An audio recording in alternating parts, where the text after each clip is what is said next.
ঢাকা বিশ্ববিদ্যালয়ের চারুকলা অনুষদ থেকে বর্ণাঢ্য আয়োজনের মধ্য দিয়ে শেষ হয়েছে বাংলা নববর্ষ ১৪৩৩-এর বৈশাখী শোভাযাত্রা।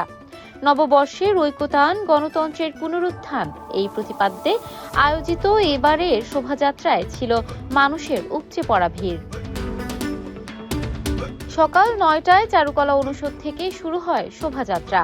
শাহবাগ মোড়, টিএসসি, শহীদ মিনার, শারীরিক শিক্ষা কেন্দ্র ও দোয়েল চত্বর ঘুরে বাংলা একাডেমির সামনের সড়ক দিয়ে আবারও চারুকলায় ফিরে আসে। সব মিলিয়ে ঘণ্টাখানেকের এই আয়োজনে শেষ হয় সকাল ১০টার পরপর। শোভাযাত্রাকে ঘিরে নেওয়া হয়েছে কয়েক স্তরের নিরাপত্তা ব্যবস্থা। সামনে ছিল অশ্বারোহী দল, এরপর আইন শৃঙ্খলা রক্ষাকারী বাহিনী, তাদের পেছনে জাতীয় পতাকা হাতে শিক্ষার্থীরা, রোভার স্কাউট, প্রক্টোরিয়াল টিম এবং সবশেষে ছিল মূল ব্যানার। এবারের শোভাযাত্রায় আরও অংশ নেয় পাহাড় ও সমতলের ৫ থেকে ৭টি ক্ষুদ্র নৃগোষ্ঠীর দল। নিজস্ব পোশাক, সংস্কৃতি ও ঐতিহ্যের বহুমাত্রিক উপস্থাপনায় তারা শোভাযাত্রায় যোগ করেন ভিন্ন মাত্রা। শুধু তাই নয়, সাথে ছিল মনোমুগ্ধকর লাঠি খেলার প্রদর্শনী, যা দর্শনার্থীদের মধ্যে সৃষ্টি করে বাড়তি উচ্ছ্বাস।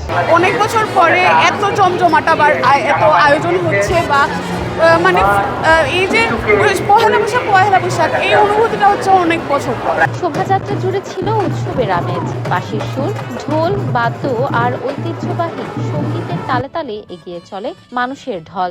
এবারের বৈশাখের অন্যতম আকর্ষণ ছিল লাঠি খেলা, যা দর্শকদের মুগ্ধ করে। এইরকম সম্প্রীতির বন্ধনে যেন আমরা থাকতে পারি এই বাংলাদেশে, এই আমাদের এই ভালোবাসা, এই একতা যেন অটুট থাকে। শোভাযাত্রায় ছিল মোরগ, হাতি, পায়রা, দোতারা ও ঘোড়ার নানা প্রতীকী মোটিভ। মোরগ নতুন সূচনা ও জাগরণের প্রতীক, দোতারা তুলে ধরে বাঙালির লোকসঙ্গীতের শিকড়, নারায়ণগঞ্জের লোকশিল্প জাদুঘরের আদলে নির্মিত কাঠের হাতি বহন করে ঐতিহ্য ও শক্তির প্রতীক, টেপা ঘোড়া স্মরণ করিয়ে দেয় গ্রাম বাংলার সরল জীবন, আর পায়রা প্রকাশ করে সম্প্রীতি ও শান্তির বার্তা। খুব আনন্দঘন পরিবেশে খুবই ভালো লাগছে এবং ১৪৩৩ সবাইকে নববর্ষের শুভেচ্ছা। উৎসব মুখর পরিবেশে শেষ হওয়া এবারের বৈশাখী শোভাযাত্রা শুধু আনন্দের নয়, বরং বাঙালির সমৃদ্ধ সংস্কৃতি, অসাম্প্রদায়িকতা এবং উদার গণতান্ত্রিক বাংলাদেশ গড়ার প্রত্যাশার এক শক্তিশালী প্রতীক হিসেবেই ধরা দিয়েছে। ইফফাত আরা আইরি, ক্যাম্পাস টাইমস।